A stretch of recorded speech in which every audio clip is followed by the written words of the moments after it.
Sa halaga po, ayan po yung mga presyohan na po siya.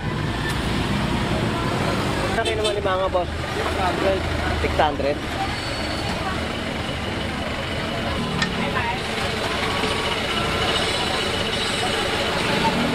Then magkano isang tabo nito? 100. Taba, no? Yan po yung mga tumpukan po dito, no? Umuwi ng Mindanao. Nakita ko yung pilos niya eh. Bakasin muna daw siya. Nagigib na tubig. Oo, nagigib na. So, ang tumpukan po dito ng mga kabate na halagang 50 pesos po. 50 ate, madami na ate. Yan, 100 pesos. Pero ang kilo, boss, magkano? 200. So, 200 po ang per kilo ng galunggong na bilog.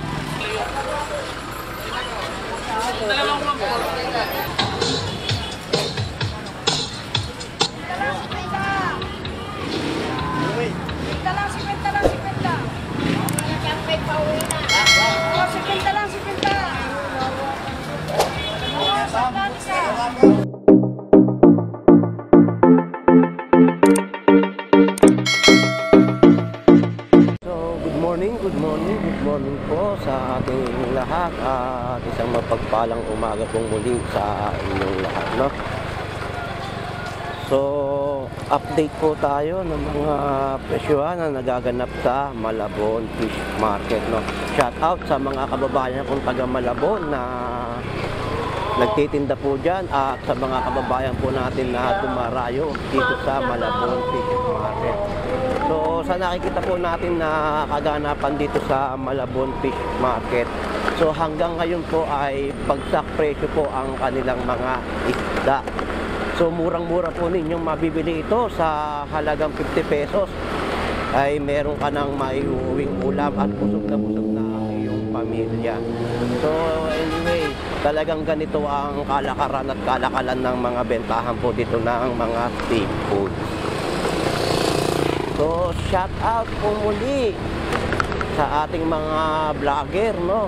Sa mga kababayan po natin na talagang dinarayo itong Malabon Fish Market upang mamili ng kanilang mga iuulam. So, nandito tayo sa lugar ng Nabotas, no? Papunta po muli sa Malabon Fish Market. So, baybayin po natin to. Tayo tatawid na po dito sa may bandang stoplight para mag-update sa ating mga kababayan.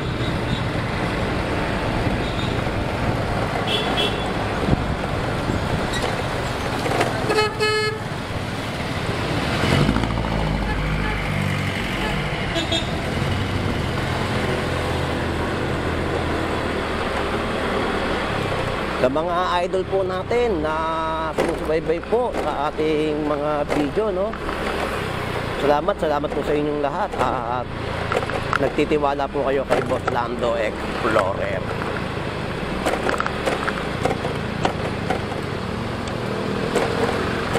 So, shout out po muli kay Ate Pam Sulayo Vlog, kay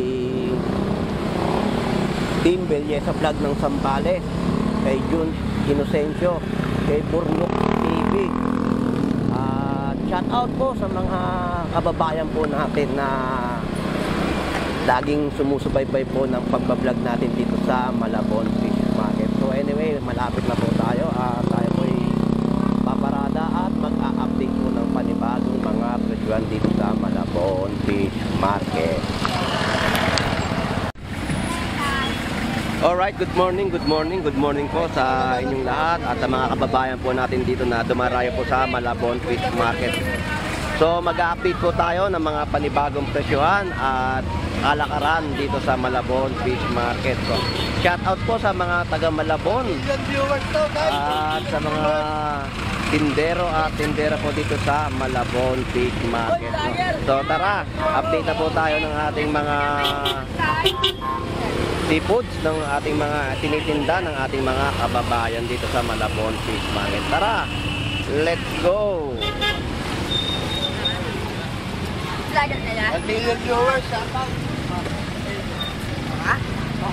Ate,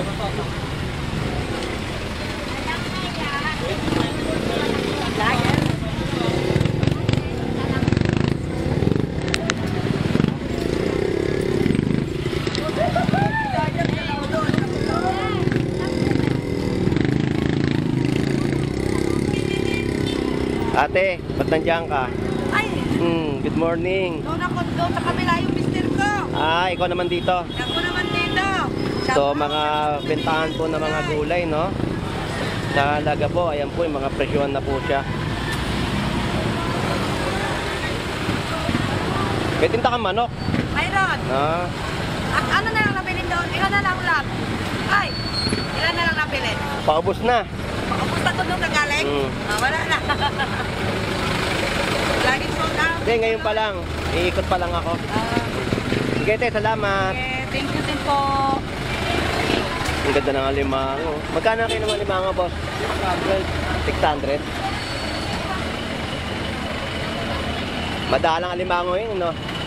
Kaya mataas ang presyo. Boss, thank you. Salamat.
Kaya sa ganito?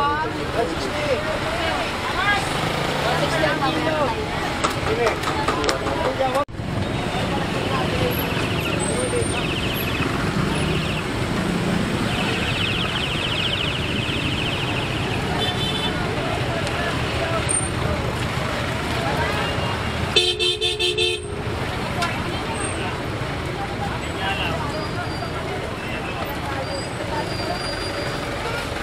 Kaya mo siya, yung pipila sa palo.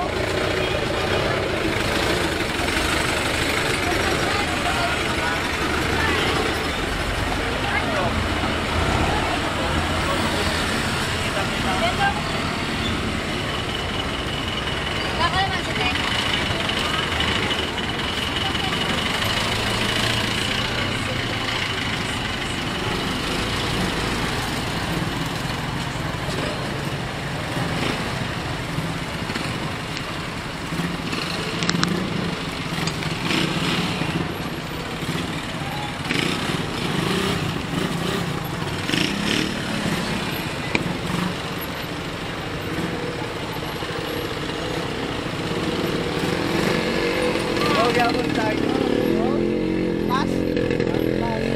Boss, magkano yung mani? 120 ang sa plastic.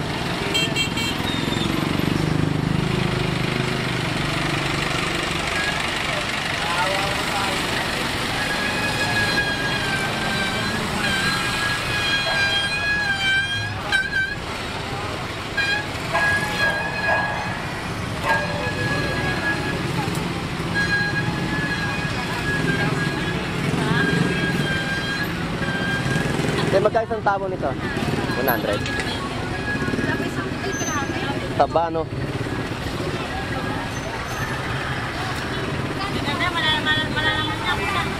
Kete, ikot muna ako.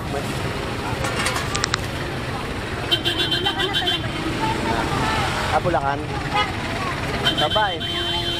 Kahit 3 araw, hindi masisira yun. Pagkasa ako, magkano? 400. Ano na lakal na Bababa pa kaya yun sa... Meron pa ako pero Hindi ganun. hindi ka ganun. Sige, te, babalik ako. Sa Ano yan, last na lang yan. Oo nga, konti. Inuwi ako nagkaroon ng ganito kalalaki. Oo, nung ilang araw ko pumunta dito, wala eh, no? Kasi balik ako ha.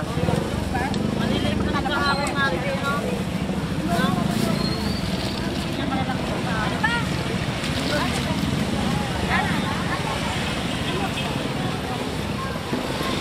Alright, so dito po ay marami pong mga nagtitinda po ng tumpukan po, no? Sa halagang 50 pesos po ay maramihan na po. Hello, te, shoutout po. Morning! Nakabukas nakita ko. Nakaano ako dun eh. Bago ako pumunta rito. Yan po yung mga tumpukan po dito, no? Umuwi ng Mindanao. Nakita ko yung pilos niya eh. Bakasin muna daw siya. Nagigib ng tubig. Oo, nagigib nga. Nagigib ng tubig. Kami rin ganyan, nagigib ng Bakasin muna daw siya dun eh. Matatagalan bago makauwi dito. Ako rin ako sa bakas. Ikaw, uwi ka rin. Siguro mga 1 week, 2 weeks. Tapos babalik kasi nagpasukan nila. Sige, salamat. Apat lang lahat. So, ang mga isda po dito ay murang-mura po ninyong mabibili, no?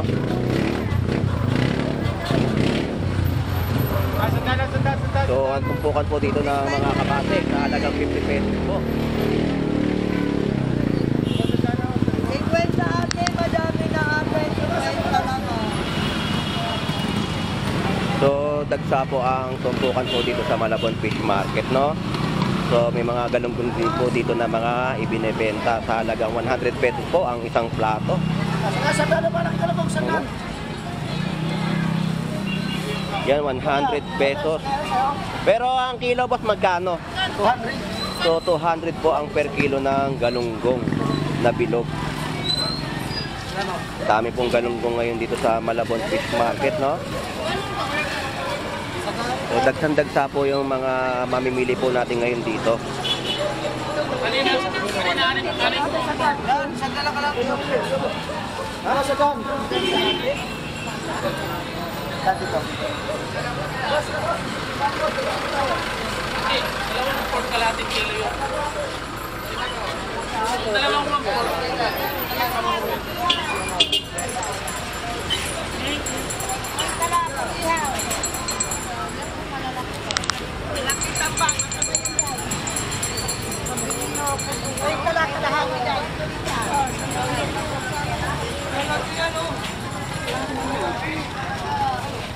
Kwenta.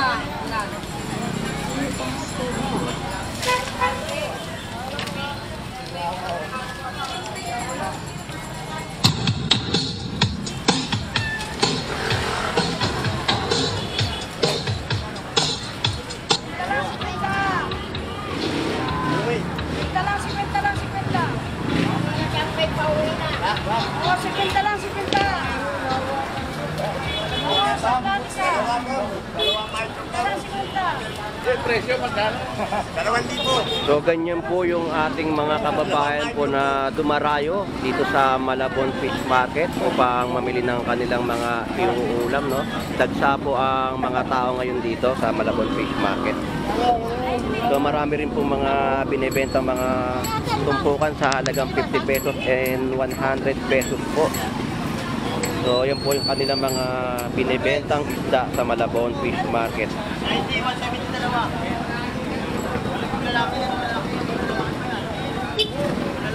So, sa kalakaran po ng bentahan po ng tumpukan dito sa lugar kung saan ay maraming namimili nating mga kababayan.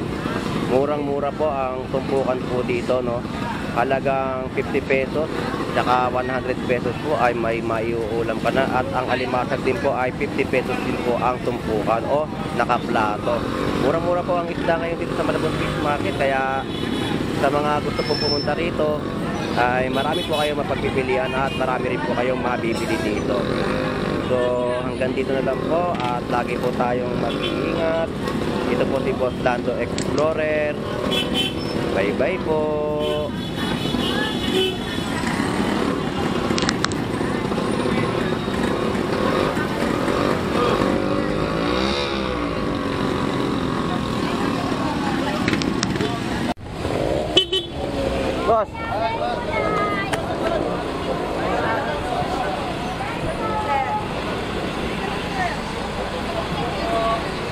Alright, so sa sitwasyon po dito sa kalakaran po ng mga bentahan sa Malabon Fish Market, no.